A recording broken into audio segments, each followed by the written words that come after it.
ये लोग कह रहे शरिया में इंटरफेयर नहीं होगा, तुम्हारी औकात क्या है बे?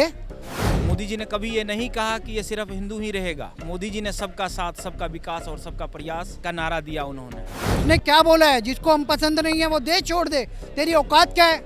अभी आपने मौलाना मदनी का बयान सुना होगा, उन्होंने बीजेपी को लेके जो टारगेट किया है उसके ऊपर क्या कहना चाहेंगे? देखिए, बीजेपी के लेके उन्होंने टारगेट नहीं किया, वो तो एक मोहरा बनाया है। 2014 के बाद जिस प्रकार से आज देश विकास कर रहा है, इस देश का जो है सबका साथ, सबका विकास, सबका प्रयास के साथ आदरणीय प्रधानमंत्री जी इस देश को आगे लेके जा रहा है।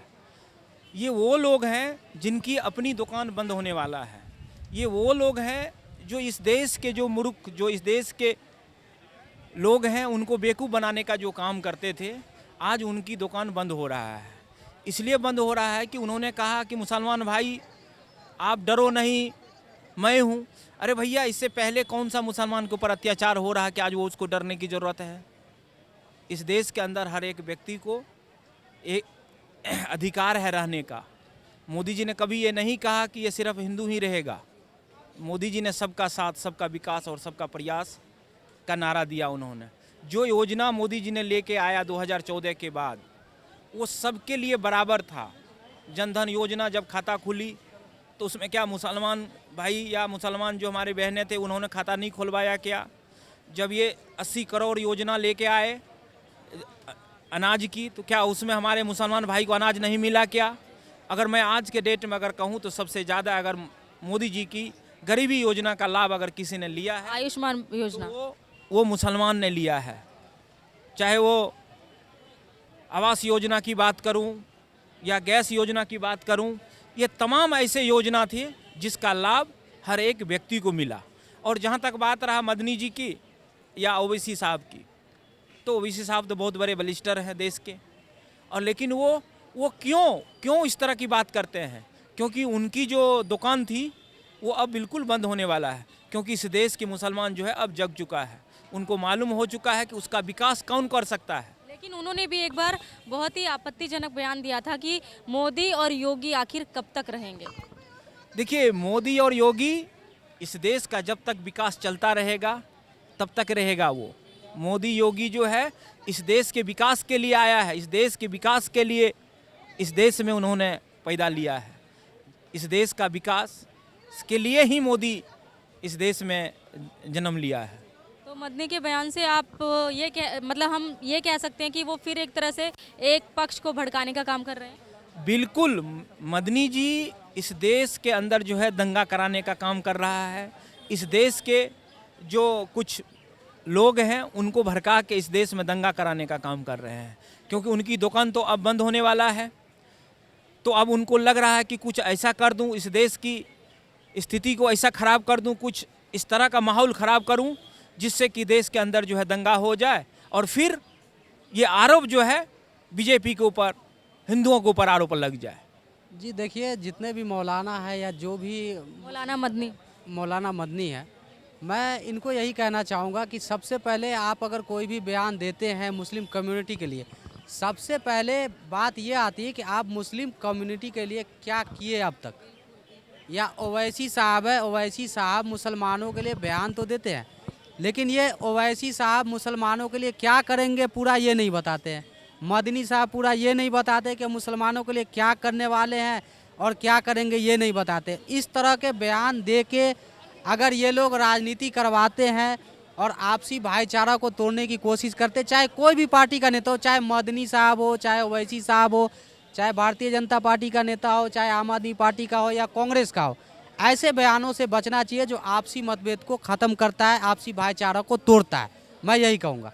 लेकिन अभी देखा जाए तो कुछ समय से मंदिर मस्जिद जो काशी विश्वनाथ विवाद चल रहा था वो शायद थोड़ा ठंडा हो चुका था सर्वे के बाद। तो अभी जो भी था फैसला आने वाला है, जो सर्वे के बाद चीज़ें निकल कर आई हैं, उसके बाद ये बयानबाजी हो रही है, तो इसके लिए आप क्या कहेंगे?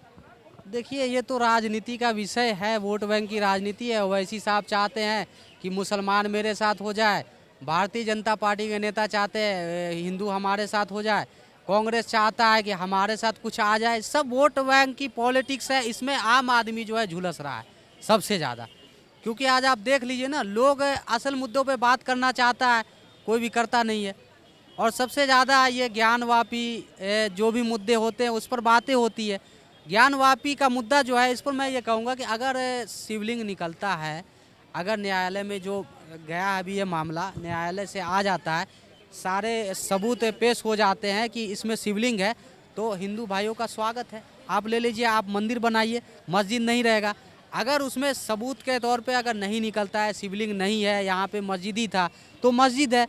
आपसे आपस में हम लोग अगर लड़ते हैं, इसी तरह से अगर बयानबाजी करते हैं, तो क्या होता है, आपसी मतभेद होता है, लोगों में लड़ाइयाँ होती है। तो सबसे पहले बयान जो आता है जो भी पार्टी का इस मुद्दों पर, तो मैं यही कहना चाहूँगा कि न्यायालय का जो भी बात हो उसको माना जाए और उस पर ज़्यादा टिप्पणी ना करें।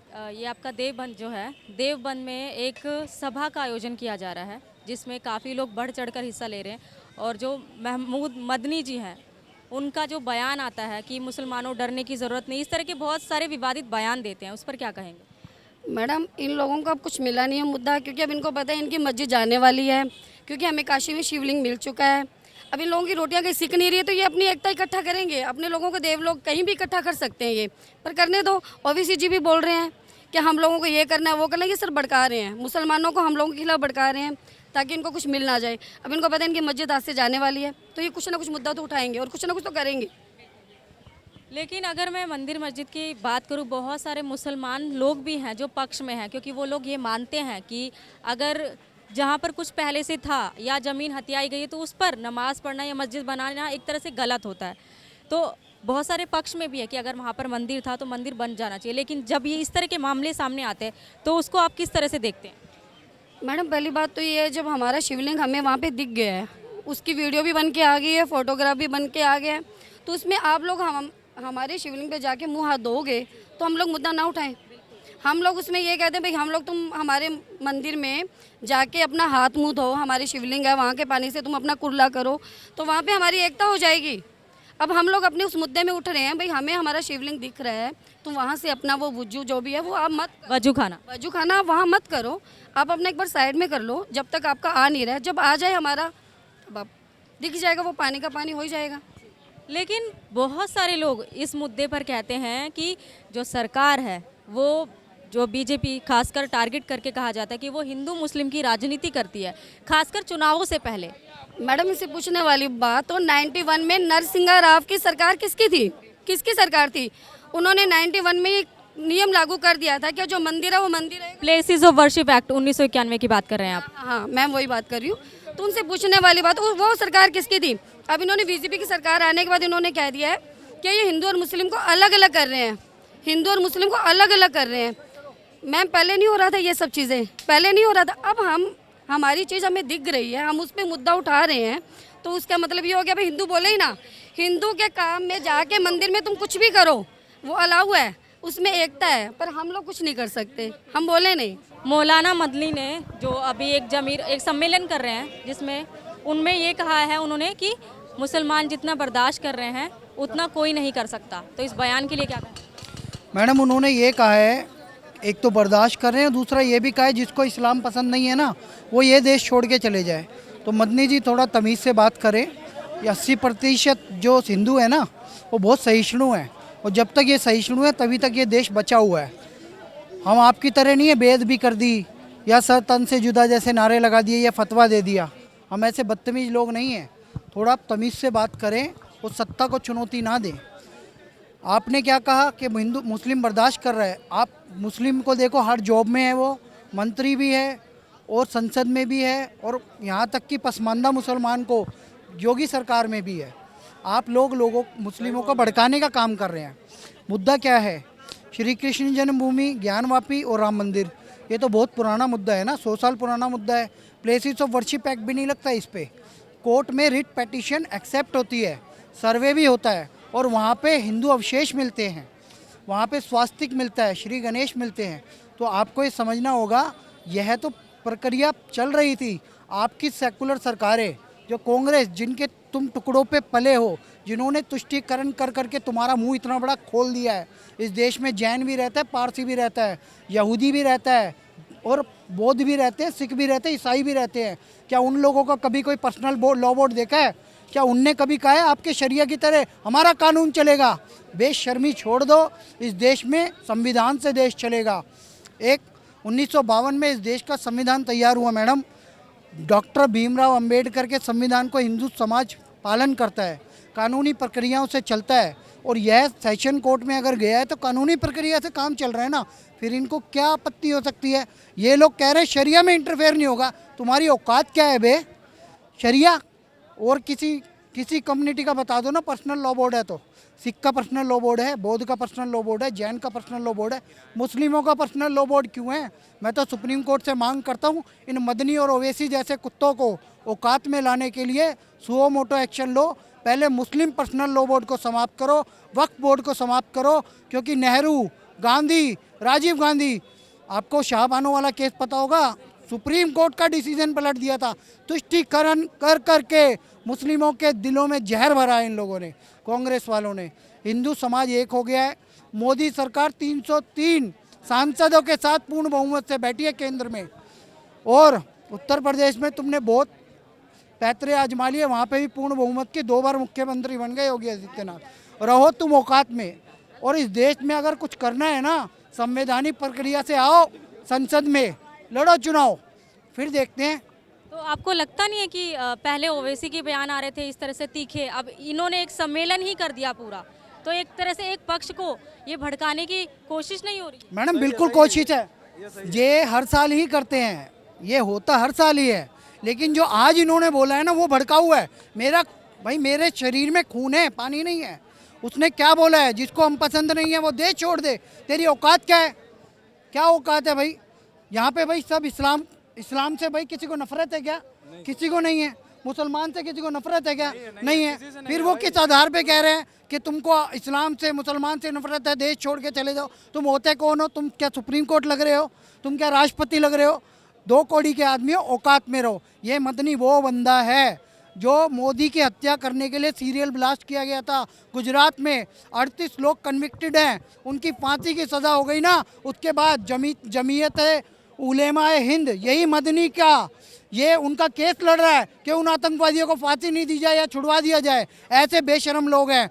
जिस दिन तालिबान ने वहाँ पे हिंदुओं की एथनिक क्लिनसिंग कर दी थी, अफगानिस्तान से सभी अच्छे लोगों को भगा दिया था, अफगानिस्तान पे जब तालिबान ने कब्जा लिया था उसको समर्थन किया था किसने? इन्हीं मदनी ने। ये बेशरम लोग क्या बात करेंगे जो विदेशियों की बात करते हैं? ये औरंगजेब हैं आज के। इन लोगों को जूते पड़ने चाहिए, और वो भी सुप्रीम कोर्ट से सुओ मोटो एक्शन लेके इनको तुरंत जिस भी पद से हटाया जाना चाहिए या अरेस्ट करना जाना चाहिए। ये देश का माहौल खराब करना चाहते हैं। के बयान आ रहे हैं ये गर्म मुद्दों पर, और पहले ओवैसी जी देते हैं, फिर उसके बाद मौलाना मदनी का बयान आता है, तो ये लगता नहीं है कि एक पक्ष को पूरी तरह से भड़काने की कोशिश की जा रही है कि आपके ऊपर अत्याचार हो रहे हैं, हम आपके साथ हैं, इस तरह की चीज़ें आ रही हैं? देखिए ये देश में चलता रहेगा, मैं यही कहूँगा, ठीक है ना। लेकिन जो इस समय देश में चल रहा है ये योगी जी कर रहे हैं, बहुत अच्छा कर रहे हैं। मैं मुसलमान भाइयों से कोई मुझे दिक्कत नहीं है, सब मिल पट कर रहे हैं, सब लोग एक साथ रहें, सब मिलजुट कर रहे हैं, ठीक है ना। लेकिन एक बार इतिहास जाकर देखिए। लेकिन योगी जी आप बहुत अच्छा काम कर रहे हैं, बहुत एक नंबर। मैं ये कहना चाहता हूँ बहुत अच्छा कर रहे हैं, एक नंबर। बहुत खुश हूँ आपसे। Thank you. बड़ा होता है इतिहास पहचानो यार। अपने इंडिया में कितने लोग ने अपनी जान दी है। छत्रपति शिवाजी, महाराणा प्रताप, भगवत सिंह और चंद्रशेखर, आज कितने लोग हैं यार, उनके बारे में पहले आप पढ़ो, समझो, तो इन्हीं के बलिदान के लिए तो जो नाम बदलने की नहीं डरता हूँ, ठीक है ना। यहाँ मौत समझ लिया ना, मौत सब कुछ समझ लिया। मौत की बात नहीं हो रही, जो आप ये कह रहे हैं ना, जिन्होंने बलिदान दिया उन्हीं के सम्मान के लिए जो नाम बदलने की मुहिम चलाई जा रही है, वो भी तो शुरू हो चुकी है ना। हाँ वो सही कर रहे हैं सब। ये मौलाना हो गए या हैदराबादी वकील हो गए, ये सभी लोग सिर्फ और सिर्फ राजनीति चमकाने के लिए ऐसा बोलते हैं। ऐसा एक्चुअल में कुछ भी नहीं है। हमारे घर के बगल में हिंदू मुसलमान सारे हैं, सारे एक साथ रहते हैं, ऐसी कोई दिक्कत नहीं, ना उन्हें दिक्कत है ना हमें दिक्कत है। इनको सिर्फ टीवी में ही दिक्कत है, बाकी और कहीं दिक्कत नहीं है। सिर्फ प्रॉब्लम सिर्फ टीवी के अंदर ही है। टीवी के अंदर वो बयानबाजी नहीं करेंगे तो उनको वोट नहीं मिलेगी। वोट बैंकों की राजनीति करते हैं ये। तो इस तरह के ये स्टेटमेंट दिए जा रहे हैं, कभी ओवैसी जी के द्वारा, कभी ये मौलाना मदनी, तो इसके लिए क्या कहेंगे? इसके लिए कहेंगे हम यही कि जो आम जनता है, आम जनता अपने दिमाग से काम करे, और जो उनके भविष्य के लिए जो नेता सही लगा उनको वोट करें। वो ये वोट बैंक की राजनीति से जब तक हिंदुस्तान आगे नहीं बढ़ेगा तब तक यहाँ पे पाकिस्तान और अफगानिस्तान बनता रहेगा। और ये बना के ही दम लेंगे जिस तरीके से ये बयानबाजी कर रहे हैं। लेकिन ये कहीं ना कहीं जब भी हिंदू मुस्लिम का कोई भी मसला आता है, ये हमेशा बीजेपी को टारगेट कर देते हैं कि बीजेपी जो पार्टी है वो हिंदू मुस्लिम की राजनीति करती है और करवाती है। क्योंकि बीजेपी जब से आई है तब से इनकी दुकानदारी हो गई है बंद। ट्रिपल तलाक के मामले में सारी मुसलमान जितनी महिलाएं थी सब बीजेपी को वोट कर रही हैं। इस वजह से उनके वोट बैंक की राजनीति दुकान बंद होने वाली है। इस वजह से इनके अंदर डर बैठ गया है। इसलिए 2014 से ही ये हिंदू मुसलमान करके बीजेपी के खिलाफ आम जनता को भड़का रहे हैं, भड़काने का काम कर रहे हैं। इसीलिए वो जो है ऐसी बयानबाजी कर रहे हैं। ऐसा एक्चुअल में कुछ भी है नहीं। लोगों से मौलाना मदनी के बयान पर बातचीत की थी, लोगों की प्रतिक्रिया ये थी, ये सब भड़काऊ भाषण इसलिए दिए जाते हैं कि वो एक पक्ष को भड़काना चाहते हैं और कहीं ना कहीं ये वोट बैंक की राजनीति है। और अगर देश की बात की जाए तो ये हिंदुस्तान है, यहाँ पर सभी धर्म के लोग एक साथ मिलजुल कर रहते हैं। तो इस तरह की राजनीतिक बातों में मत आइए और जो भी इस तरह की चर्चाएँ होती हैं इससे दूर बने रहिए, क्योंकि ये कहीं ना कहीं देश विभाजन की भी बातें करते रहते हैं। तो ऐसे ही और मुद्दों पर हम आपके साथ जुड़ते रहेंगे, आते रहेंगे। और अगर आपकी नज़र में कोई मुद्दा हो जो आप चाहते हैं कि इस मुद्दे पर बात की जाए, चर्चा की जाए, तो आप हमें कमेंट कर सकते हैं। और साथ ही साथ हमारे चैनल को लाइक, शेयर और सब्सक्राइब ज़रूर कीजिए।